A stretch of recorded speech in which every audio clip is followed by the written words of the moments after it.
most states in the South have medical marijuana legalized now. That's pretty recent compared to some other regions across the country, but it's still there. And there's a growing movement to legalize recreational marijuana, especially because it is a deeply agricultural reason. One of the hugest things we emphasized in the report is that this is one of the, if not the biggest agricultural center of the US.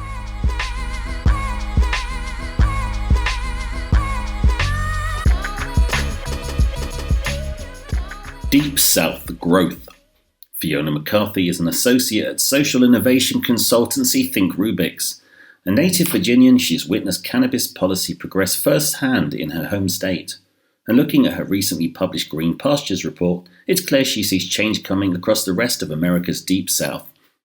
Alrighty, so Fiona, welcome. Tell us a little bit about yourself and about Think Rubix, and then we'll get into the report a little bit. So great to see you today. Yeah, great to be here, Dave.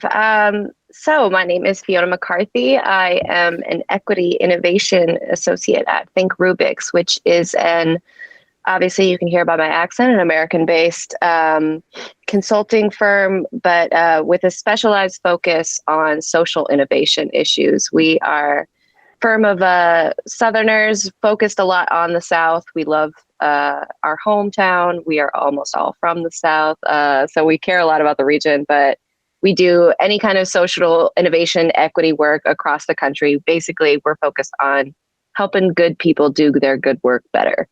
And I am here today because we have recently come out with a report that I wrote called Greener Pastures, the Promise of Legal Cannabis in the South.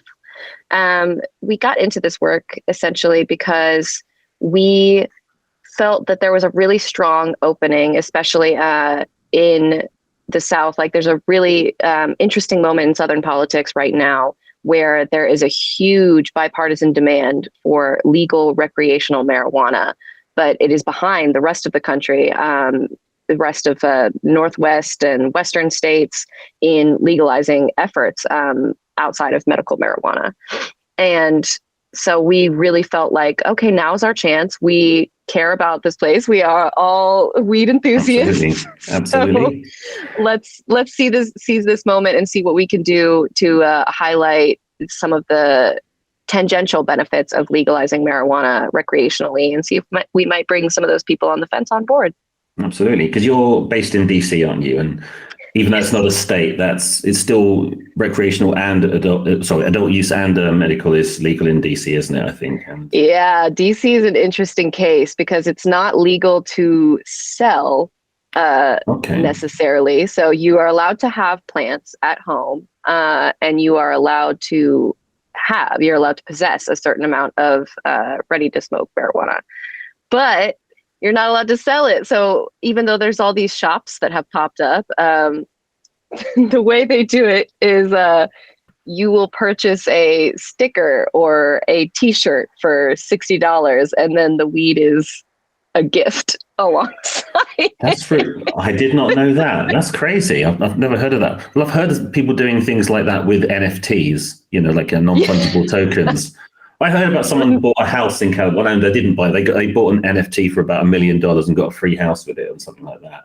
Yeah. So it's insane. It's the crazy. City council has been. I know they've been trying to crack down a little bit on it in recent years, but we're like, look, until we get full legalization, which means full sales and dispensaries, then there's no way around this. I mean, this is a huge industry in the city because up until recently, neither of the states immediately around us, Virginia and Maryland, have had legal options. So it's a big industry for people coming in, tourists into the city. It's already a big tourism city, obviously, as the capital. But we do not, since we're not a state, we do not have control over whether it would be, we can't legalize ourselves. So yeah, the whole big thing is taxation without representation, right? That's why we separated from y'all, and then we still fighting for it 200 years later. I had no idea that was the case in DC. I think that's cool there. But do you get to keep the sticker? Is my question. If you buy. Oh yeah. Oh my God. There's and all the thrift shops around. There's t-shirts used to be the more popular option, and so you go into any thrift shop in the area, you'll see like 500 Just like various weed mascots. It's like, I'll have, I bought an ounce of weed and all I got was this dumb T-shirt type thing. Yeah, Whatever. exactly that. Exactly. I like that. That's cool. But you're actually from Virginia originally, is that right? And I am. Yes, I am from a very, very rural part of the state. Most people tend to think of Virginia as it's a growing swing state. So for U.S. politics, that tends to mean that it is a bit less socially conservative than it historically has been. But it was, Virginia was the capital of the Confederacy. There is still a lot of social conservatives that rule, if not state legislatures all the time, they definitely still rule the social aspect of the culture. So because you got recreational and medical was legal in was it 2021? I think. Yes, 2021, very, very recently. So there are about, I might be wrong on the specific number. I'm sorry. I wish I had it in front of me, but there are increasing number of states that medical marijuana is legal in the majority of U.S. states now. Recreational is not at I think it's a bit less than half. Yeah, I think I was reading this morning, like Rhode Island is number 19 or something like that. Yes. So Yeah. Things are getting there. And in the South, you have a number of states have medical marijuana. I'm looking at Alabama, Arkansas, Florida, Louisiana, and Mississippi. See, I did read the report. I'm not reading off it now or anything. No, but I mean, I've been to the US. I've been to the South. I've been to Georgia, and I've sort of been through different states. And there's always a very different feel from the rest of the US. I mean, do you see the South in itself as having a very unique culture? And to what extent do you feel that, the way it's, the politics and, to what extent does it kind of unique culture have an impact on sort of appetite for recreational marijuana, do you think? I mean, Yeah. I mean, it is a unique place in many senses, typically because, I always like to say that the South's politics are nowhere half as bad as the rest of the country and the rest of the world might imagine them. Because I like to say instead that, they tend to think that we're a bunch of backwards, like rednecky kind of crazy people. I wouldn't say that, but I think the perception is it's a very divisive place.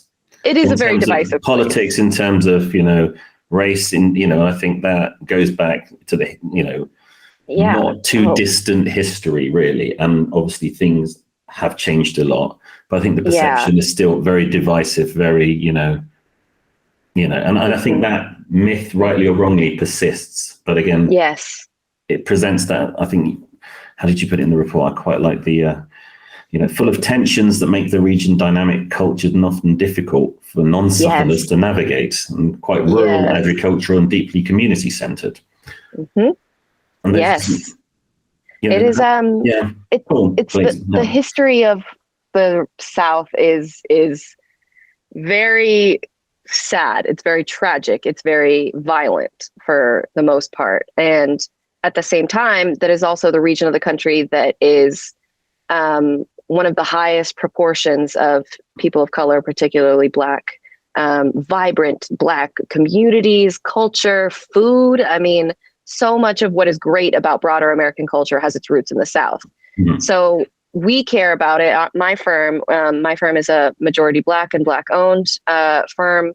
We care about it in the sense that white people from the rest of the country tend to dismiss it as, you're just a bunch of Christian Republicans. Like, you're not going to be interested in these broader social movement issues like recreational marijuana, which isn't true, first of all. And it's also ignoring the fact that a lot of conservatives have sort of a stranglehold over state legislators and politics in the South, which was by design after the failure of Reconstruction. It does not mean that the South is backwards. It doesn't mean that we are incapable of embracing and taking full advantage of great social progress, such as recreational marijuana. And you see that we're most states in the South have medical marijuana legalized now. That's pretty recent compared to some other regions across the country, but it's still there. And there's a growing movement to legalize recreational marijuana, especially because it is a deeply agricultural reason. One of the hugest things we emphasized in the report is that this is one of the, if not the biggest agricultural center of the US. There's a huge opportunity for farmers, for growers, for localized, sort of like we envision sort of like a farm to table movement, but for marijuana, And I guess you have the right climate for it as well. Yes, exactly the right climate for it.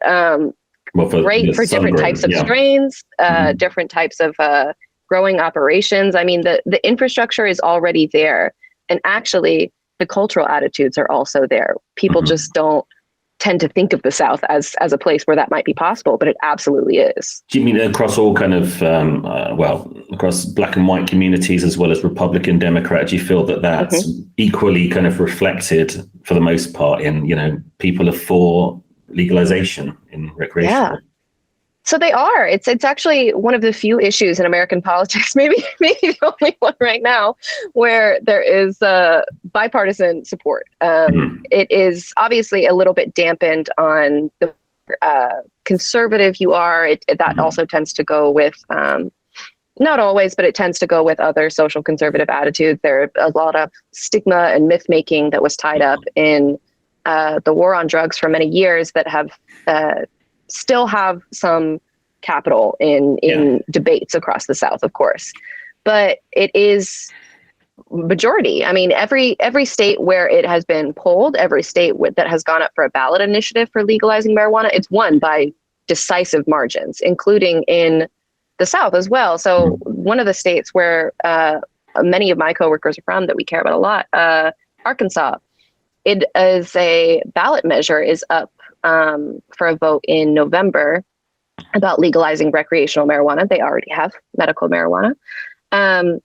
And to even get it on the ballot, voters had to approve the language ahead of time in a previous election to make sure that they can even that it's legal that once it was passed by a ballot initiative, it would actually go into law. I mean, and they had to vote on it, and it was by a majority. Yeah, across Republicans, across Democrats, across white communities, across Black communities, it is a very popular issue. I mean, it seems so very politicized, and I guess it is in many different countries, but perhaps more so in the US. Do you think that's indicative of the US or more the South, or is it something that this is how it is in each state where we're looking for, that you have to kind of approve certain things to go, it's just part of how American politics works? I mean, I'm no... Yeah.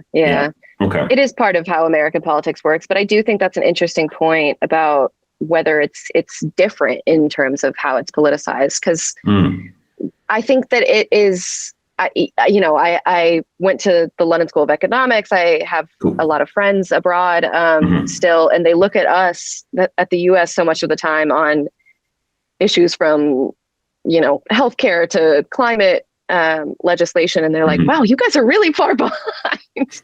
But then they look at us on cannabis legalization. They're like, oh my God, how are you miles ahead of so many other countries on this, especially in Europe as well? It's more embedded in your culture, do you feel? I think in American culture, I mean, I guess, again, I think we've talked about this before, the very kind of roots of the sort of marijuana industry and the reason it's prohibited is very much racially motivated, wasn't it? And, it is, yes.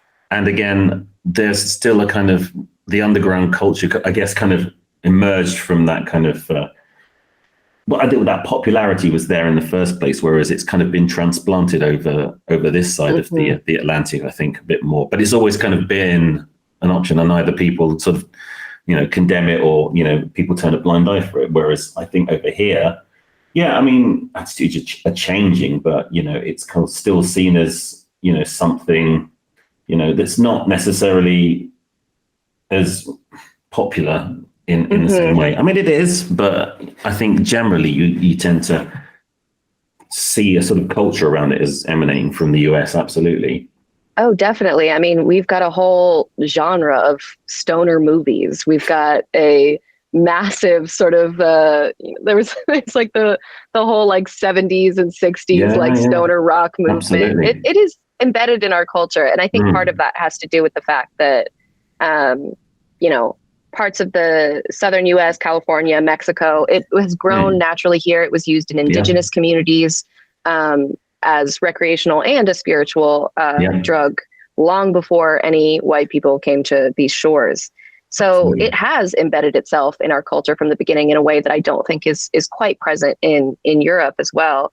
But at the same time, that's pushing back up against this massive, almost century-long war on drugs and a broader war on marijuana specifically that is so racially motivated, that was so focused on over-incarceration to try and like stamp the problem out. And whereas most sort of racist policies by design have had wild success in the US, that one has not. It's been an utter failure. And I think that's a really interesting thing to try and break down, because I don't think there's one single reason for that. But I do think that, at the end of the day, it's pretty hard to convince a population at large why, we allow alcohol, for instance, which you can go out and buy a bottle and it will do immense damage to you. You could really, No, absolutely. You could hurt yourself in a day, whereas marijuana, like, even though we weren't officially allowed to study the medical effects for quite a while due to a CDC ban from Congress, but we know anecdotally it's not going to kill you. It's not going to, at least, it might have some long-term effect on your lungs a bit, but it's not going to be the same as it's to do with the what we allow methods. legally. Yeah. Yes. And exactly. that plays a big part. I mean, vaping versus, smoking versus, gummies. I mean, there's the whole sort of product range. You think about, the different methods of consumption that exist now that, probably didn't exist even 40, 50 years ago. It's crazy. Yeah. But let me ask, in terms of, recreational legalization in the South, what do you think, what would that mean for those states in terms of like, in tax revenues and the kind of, what do you think that would mean? What kind of positive impact do you think there'd be an immediate kind of like, wow, we're generating revenue from day one? I mean, yes, absolutely. That's been the case in the first states that legalized in this country, Colorado and Washington State. Obviously, you expect as the infrastructure gets built out, you sort out the kinks of the taxation and regulation system in the first few years you get off the ground. Of course, it takes some time to see the full effects, just like any legislation. But even just from those two states alone, it was very clear right away that this was a wildly popular and wildly successful economic measure.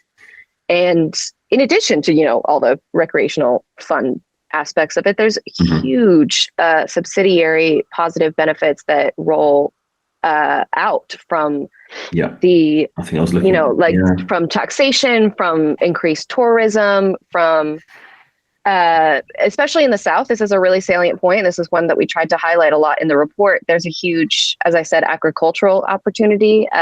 People tend to think of, when they think of Americans like growing weed, they tend to think of like farms out in California.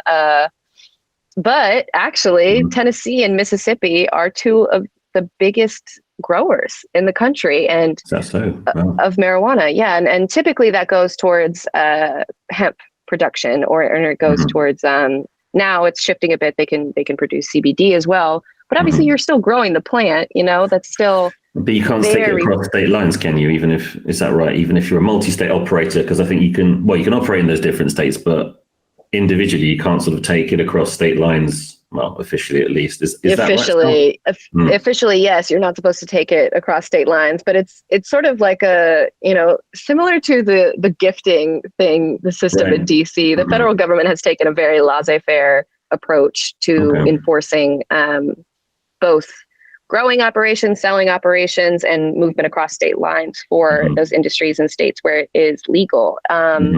It's interesting because it kind of spooks investors, right? To think at the thought that the U.S. government could swoop in anytime and shut down an operation if they could prove any interstate commerce. Yeah, and they have.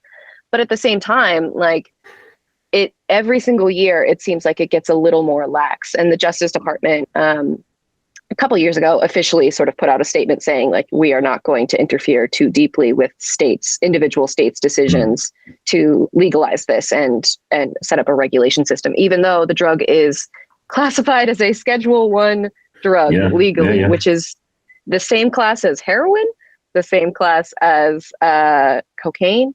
Actually, I think cocaine might be a step lower, which is crazy. It's crazy on many, many levels.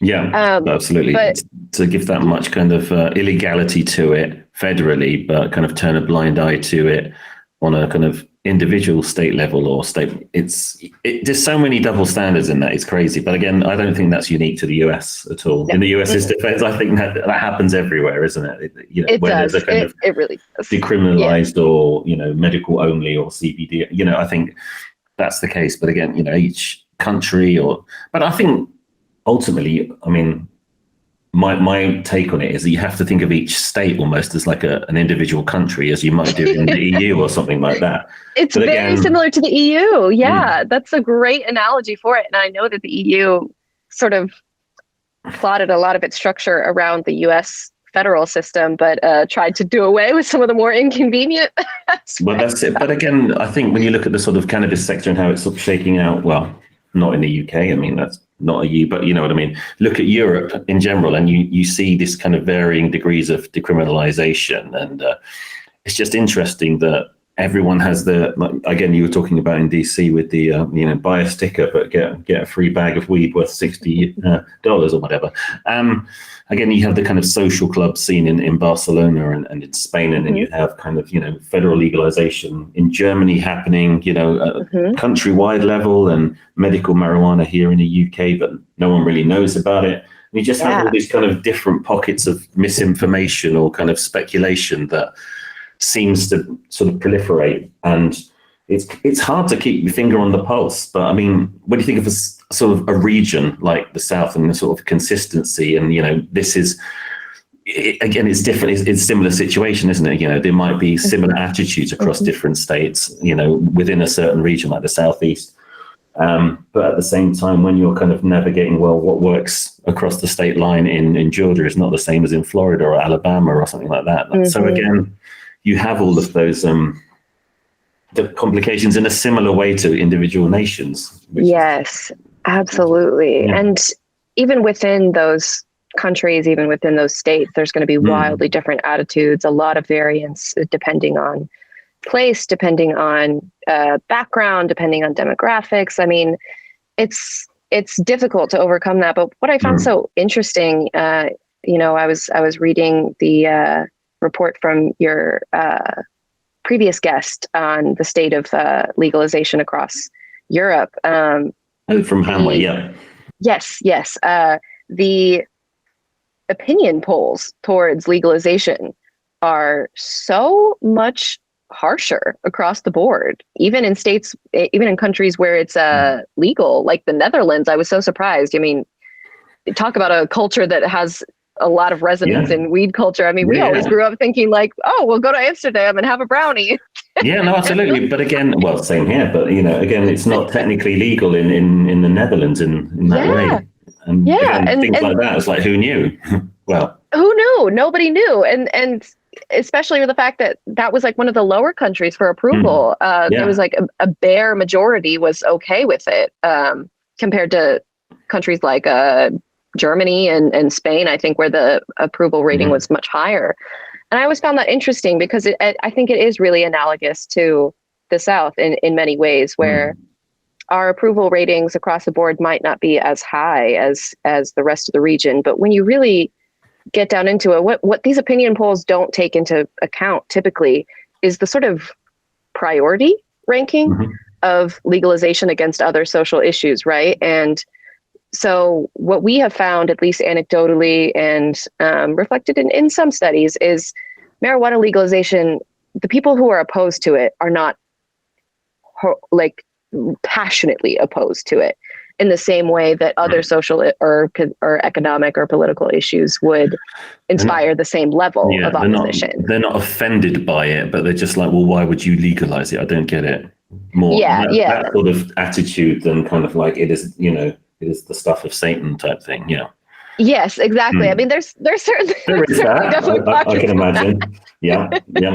but it's fading. It's fading a Mm. lot. There's been so much change in the past 20, 15, even 10 years that has really changed the state of play in both the US and I imagine Europe as well on eliminating those worst, those most passionately against social attitudes.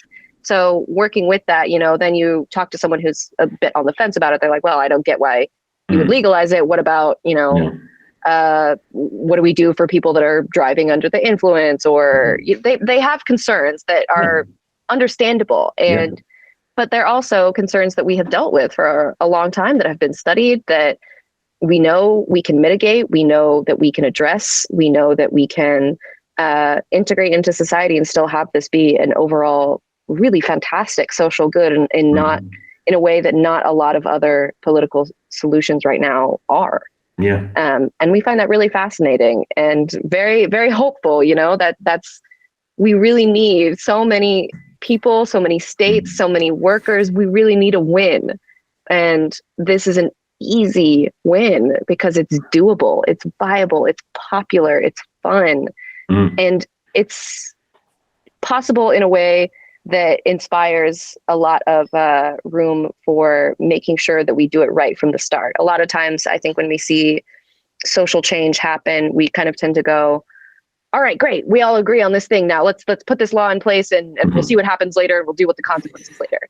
Now we have 10 years of data to reflect on, okay, what worked in this state, what didn't, what subsidiary consequences came up that we weren't expecting. So when we wrote this report about the South, the South is already a region that is has its unique problems, has its entrenched battles to fight that will be ongoing. How do we approach legalization in a way that won't make those pre-existing problems worse? How do we have an equity-centered approach that prioritizes the most vulnerable populations and the maximum amount of good that we can do for them at every level, from what we use this tax money for to how we make sure to bring about investment in schools in certain states and thinking, how big a difference? I mean, if we're talking, again, one of the other misconceptions, rightly or wrongly, is that, it's divisive from a poverty perspective as well. Do you think that is very tangible in the South? Do you think in particular you have these kind of extremes, and traditionally they've been, along racial lines as well? Again, yes. And again, it is a very, very racialized system of wealth distribution. And there's many, many reasons for that. But chiefly because the structure of our economy and the laws that we have put in place since, from, obviously slavery, and then Jim Crow. Now we're into a sort of what we call sometimes a new Jim Crow system, where it emphasizes upward flow of wealth towards top 1%, top 0.1 of 1%. And many, many things go into that. It's not always cleanly racialized in the same way that it was, but it is disproportionately. Yes. And we're all aware of those issues. We all know that that's what is happening, but there's very little recourse for correcting that without things like reparations, without things like, acknowledgement of our history, the fact that we're kind of dancing around the white supremacy issue and how it's infected a lot of our political debates and problems now. In marijuana, I find there tends to be less of a reticence to talk about that racialized history, at least in my experiences of talking less of a to people. reticence. So more people, from what I read and what I understand, again, and this is one of the things I like about the cannabis industry, is that a lot of the wrongs are kind of being righted through this kind of new sector, giving precedence to people who, have been incarcerated or, have, for non-violent drug offenses and things like that. And I think from a financial perspective, I think I might have mentioned this before, it kind of makes sense because the sort of legacy growers are the ones with the expertise in a way. But again, and that's a kind of, maybe that's a slightly cynical view, but again, it's doing good in a way that makes financial sense as well. It is, absolutely. It's one of those rare solutions to fiscal and social issues where you don't have to put up, there's already an industry built around it, right? Mm-hmm. There has been for decades, if not centuries. And if you tap in, as long as you build the regulatory infrastructure to make sure that the state can reliably understand and tax that structure and integrate it bring it into the legal system, mm-hmm. then there is absolutely one of those few issues where there's not an overly burdensome initial start mm-hmm. for the state to pour, billions of dollars into something, because it's already there. It's already there. And the way that we think of as an equity-centered approach to that is, don't leave. Disproportionately, it has been people of color and communities of color that have been harmed by the laws that we have around it. That's over incarceration, arresting, stop and search, over policing, any number of different things related to the enforcement of being opposed to these laws has hit communities of color first and worst. And in an equity-centered approach to legalization, not only are we righting those wrongs of the past by, saying like, we are going to invest a certain portion or this pot of money into the communities that have been harmed the most. Not only are we going to make sure that people who are sitting in jail for these drug offenses that are now legal, where they have a path to get out, they have a path to petition the courts for early release. But we are also making sure that in legalizing this system, we aren't just allowing for majority white, majority tends to be male, mm-hmm. Run companies that have already established roots in legalized states that are growing into, quite big industry titans. We don't want them to come in and bulldoze over folks who have already had an upstart system and communities of color that have really taken this on as, no, this isn't just repair for the harms of the past. This is our entrepreneurship opportunity to a better future. And even in states like Virginia is, I'm the first to say, Virginia is a weird and often backwards place.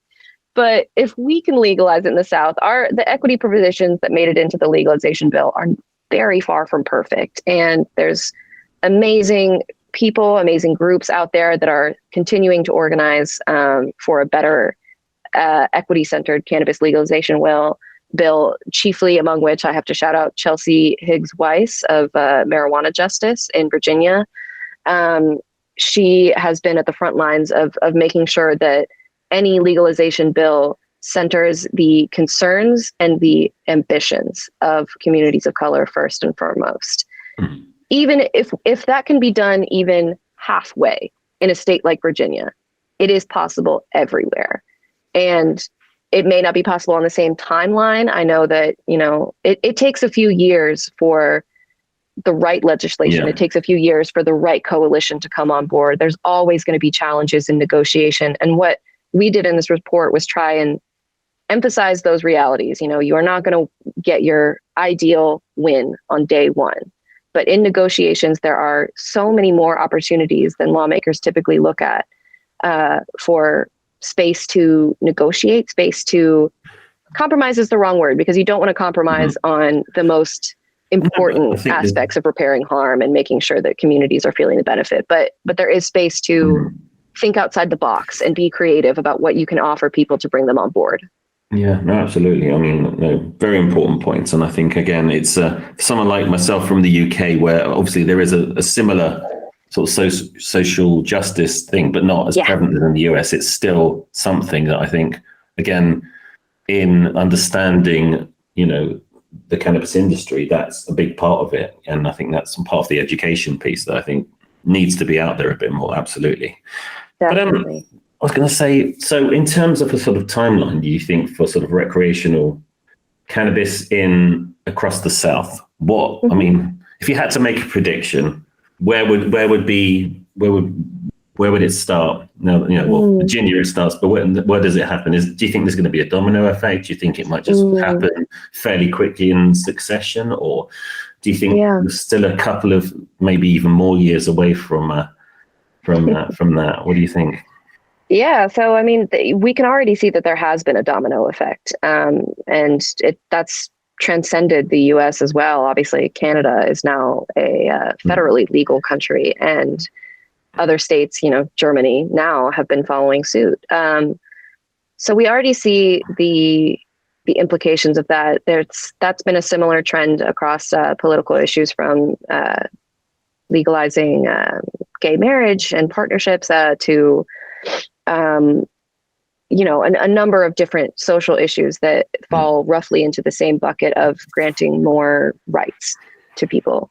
And I think that in the past 10 years, we've seen that rate accelerate a bit. We had the first few states try it, and from Washington, Colorado, and then it was like Alaska, Maine, and people were like, oh, those are a little bit more outside the box. What's happening here? That's kind of interesting.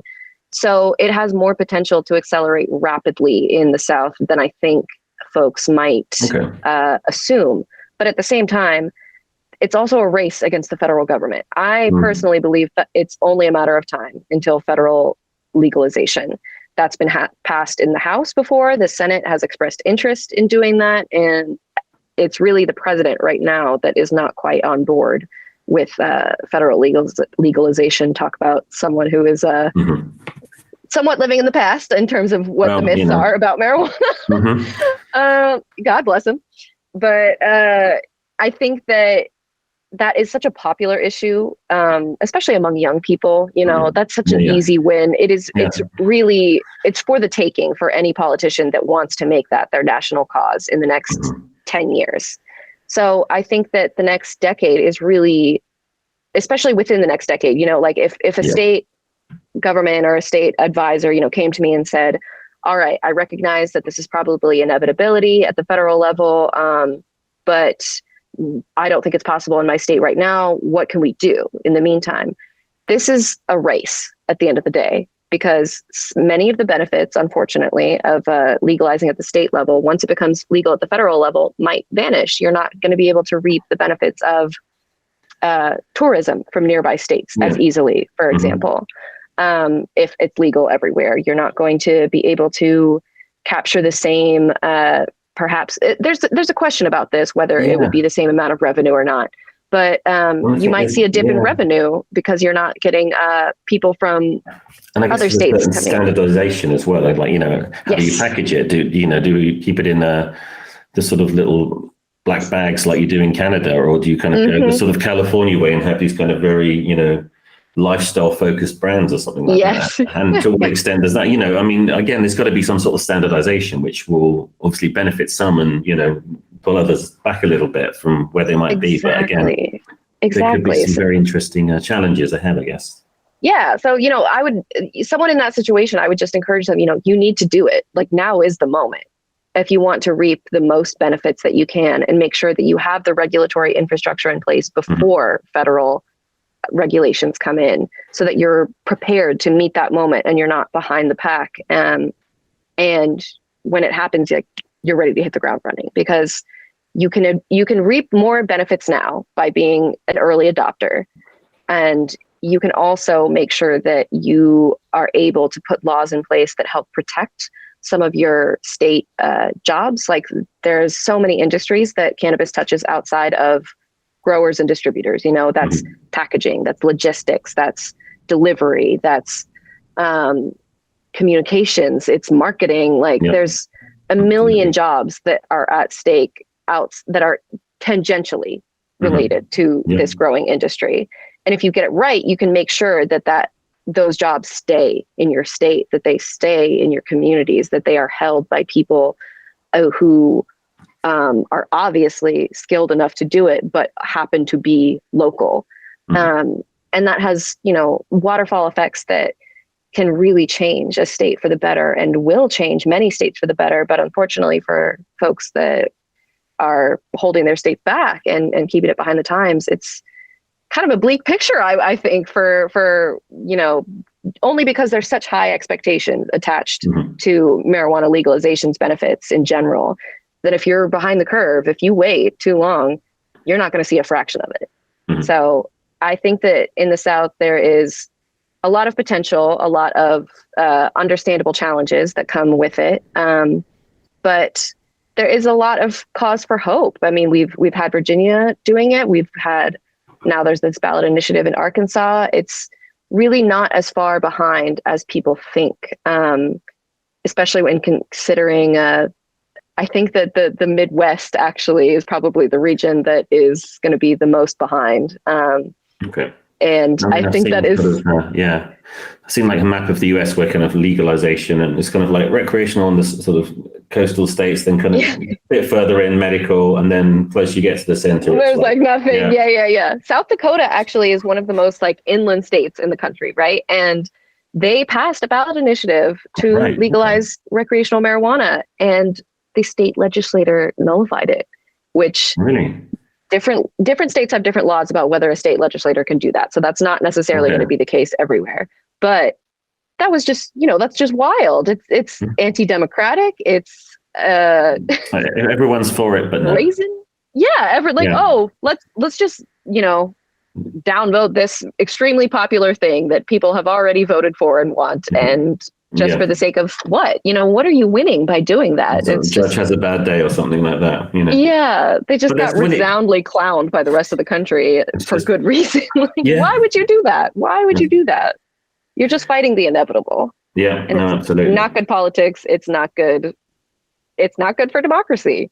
Yeah, but that's it. It just goes to show, again, how heavily politicized all of this is in so many different ways, and how many restrictions there are and how many obstacles there are. But again, like you say, there is hope because there's so much support in different ways for legalization or just criminalization of sorts. It's it is really, I believe it's only a matter of time, but that's great. It really is. And I believe so in Europe as well. I think you're in an exciting moment. Yeah. I think so. I think again, there's a huge job to do here as well. But again, sometimes things just seem to happen overnight, and it can just like, well, that was actually, it's like anything, isn't it? It seems to happen overnight, but it's actually 15 years in the making that nobody else knew about. And that's the thing of it. And all of that is part of this, one day it's just going to happen, and it's like, wow, federally legal now. Cool. All right. I love that you made that point, because, people tend to take for granted that when upsets happen, I like to relate this fight to the broader struggle for politics in the South. For instance, last year, everyone was shocked by these two Senate races that flipped to Republican seats, and Georgia has been a reliably Republican state at the national level for many decades.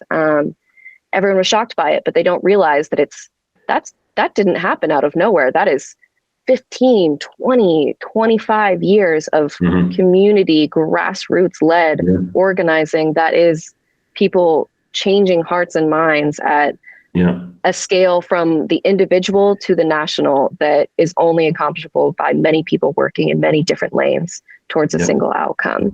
And that is the space that I think that you're in Europe right now, where you have a lot of the conditions in place available for change. There is opportunity there that hasn't been historically, but it requires so many people working in many different aspects at the same time towards a broad goal.